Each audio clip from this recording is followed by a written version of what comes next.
Hi everybody, welcome back to the channel. It's Rabbi Cass from the SoferCenter.com. If you're looking to learn more about tefillin and mezuzos, this is the channel for you. Make sure you subscribe, hit the notification bell so when new videos come out, you'll get notified. So somebody sent me a pair of tefillin in the mail. They didn't elaborate much, except that they said the tefillin got wet. I opened the tefillin and was shocked to discover what the tefillin actually looks like. So I stopped short of opening the tefillin because I want you to see what the tefillin actually looks like when the tefillin gets damaged.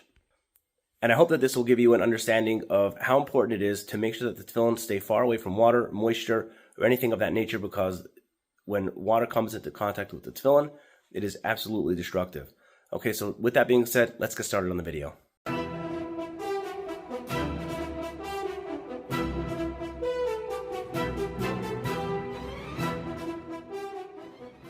Okay, so as you can see, these are the boxes. This is the one that I started opening the yad. From the outset, when I looked at them initially, they didn't look so damaged. I mean, the straps look pretty good. The boxes, there's a little bit of swelling. I don't know if you can see that. A little bit of swelling over here on the side. The rosh as well doesn't really look so damaged, the rosh. So I'll be interested to see what the inside of the rosh looks like. But again, this one I already cut it open, and then I saw what was inside, and I was like, oh gosh, this is crazy. Okay, so now I'm going to take this out so you can see it live on camera. What exactly is going on with this tefillin over here? Okay, so it actually looks like it's stuck in there. Now the way that we make, there's something called hide glue. The way that you make hide glue is you actually boil parchment. It has to be boiled at a certain temperature. And then the parchment dissolves and it actually becomes like a glue. So, I guess it was wet and it stayed wet for long enough that the parchment is actually stuck in here. It glued itself onto the box. I'm trying to show the camera and also show if I can just pry it loose. There we go. Now when you're dealing with something like this, you have to be really careful because there's a lot of names of God's name on the parchment. So very likely I won't be able to open up the parchment for either one of two reasons. One is it may be glued shut, and if it's not glued shut, there's a risk of destroying God's names when you open up the parchment. So like you see, there's a parchment which is usually wrapped around, which actually protects the parchment. That's called a matlis. In Hebrew, it means a band-aid. But what it is basically, the idea is that it protects the parchment as it goes in and out of the box from getting scraped or rubbed or anything. So that's this piece over here, which is all torn up. That's this piece which is wrapping around the tefillin, and it keeps being pulled back in. So that's this piece here. So as you can see, this did its job well, meaning it got stuck to the side of the box. But you know, if all it got was scraped, then it would have been fine. But the problem is that this got soaked. It literally got soaked in water. And as you can see here, I don't even think this is possible to be opened. Looks like it got a little mold on it. Can you see that? This is hard. This is hard like a rock. Let me see if I can get the camera to focus a little bit better.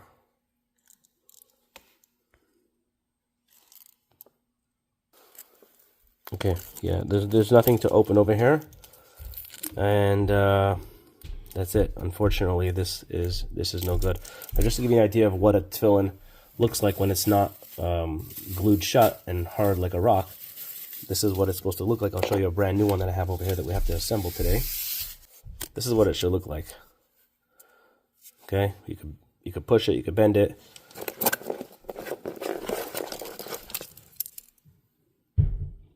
That shrunk and it dried and it got hard like a rock. So there's nothing to do for this.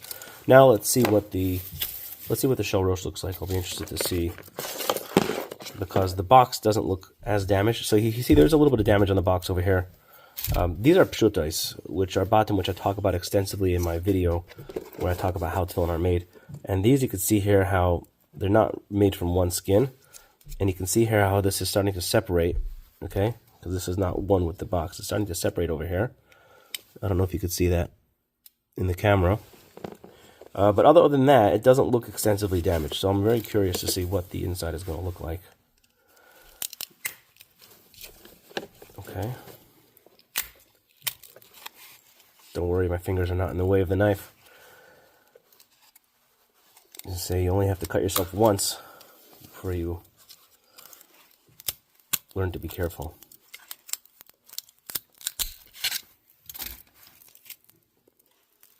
And unfortunately, they look pretty damaged as well. I wonder if they'll come out. It's gonna be hard to get all of them out. Maybe I could just try to get one of them out. No.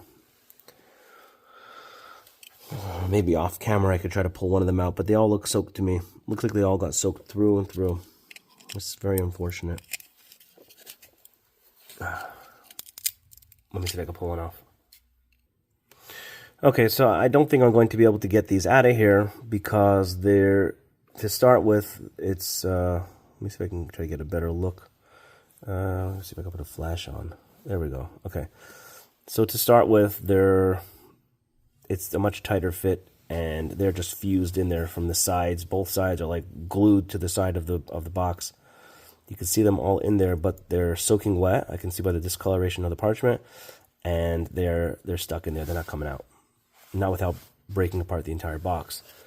Which, look at that. You can see so much better with the light. You can see everything better. Look how damaged these boxes are. Not so bad. I wouldn't have thought that they got soaked. Happens to be. And then maybe now you can see the yacht a little bit better also, where it's like, there, you see how it's bent out.